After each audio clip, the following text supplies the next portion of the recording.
Hi, this is Tion Woods. Welcome. This is part three of our leadership series. We're looking at weeks 5 and 6, almost heading to the home stretch. In this week 5 and 6, some of the concepts we looked at. Some of the readings include Sharma Theory of You, very interesting. Theory of You talked about different ways of listening. I think I'm more of an empathetic leader. I need to be a generational leader. I need to get at that point.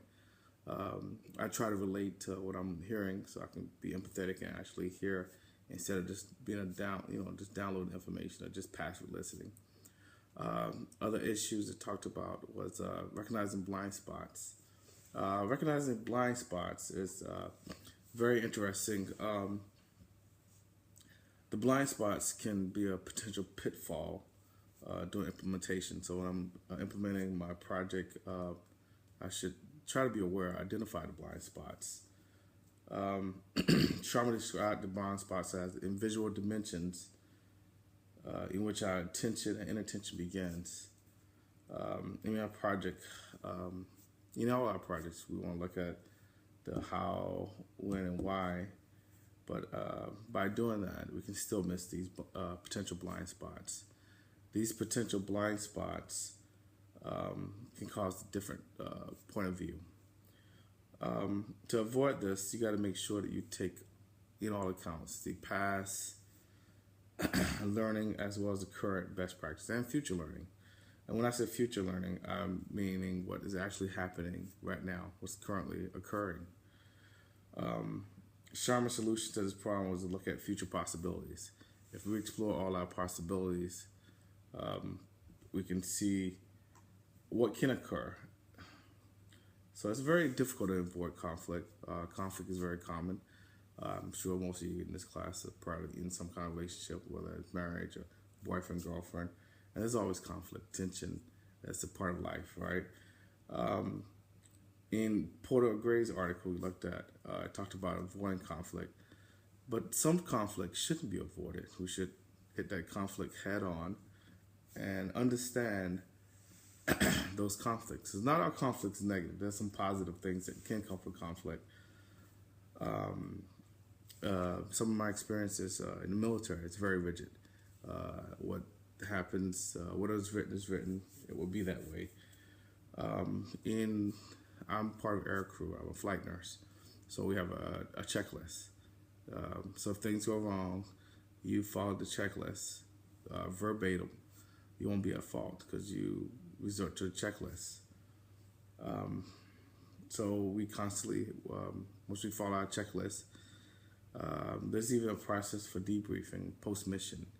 And there's a checklist. It tells you when to debrief, what to debrief, how to debrief. Some of the other things that we looked at during this week 5 and 6, I talked about the readings, very interesting.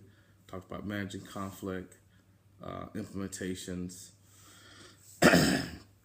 toxic behaviors.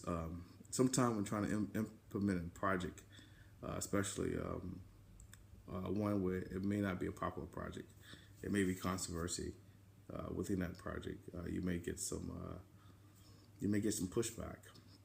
In my organization, we're a stroke center, recognized stroke center, and my goal is to make my hospital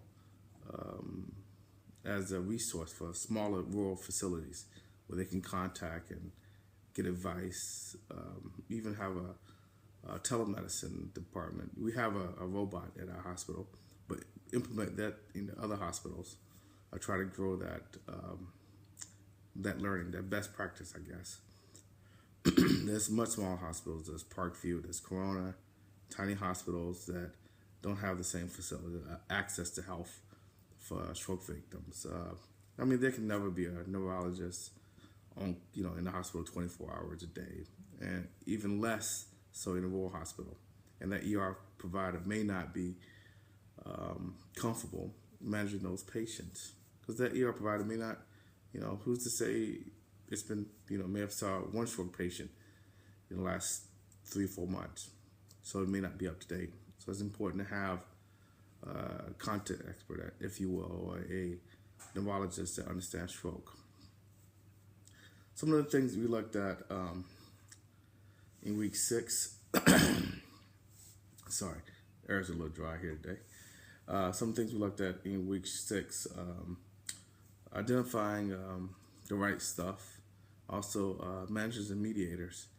I'm not a nurse manager. Actually, I'm a nurse practitioner in my current role, but we're often called on to do, to manage things, manage patients, sometimes conflict within the other nurses.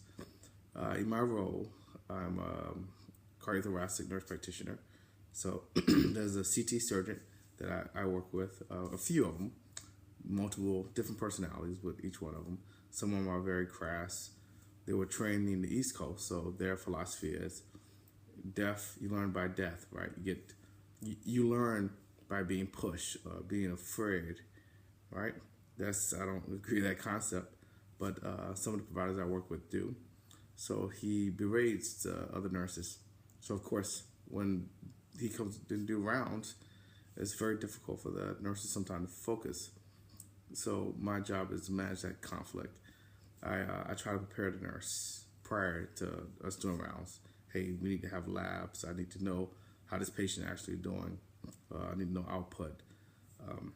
And, I-NOs. I need to know daily weight, stuff like that. So as managers, or we need to be mediators, meaning we need to somehow de-escalate conflict. For projects, like my clinical scholarly project, we need to get stakeholder buy-in, what I mentioned before.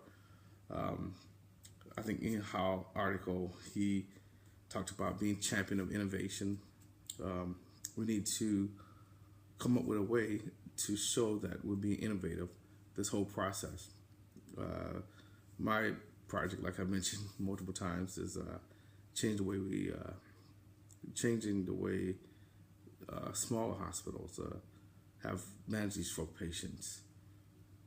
Instead of using traditional medicine or what they might have remembered in a medical school, in a class years before, having them use the most updated technology, having the resource of a neurologist who may not be in-house but available to consult, having that in place. Also, some of the readings, chapters 4 and 12, look at transformational coaching. And also, again, my throat is dry. I apologize about that. Just looking at taking my clinical project and implementing, getting a plan for innovation. So making a plan for change, or putting my plan in place. All right. Well, again, thank you. I've taken enough of your time. We're down the home stretch. 2 more weeks to go. All right. See you next time. Goodbye.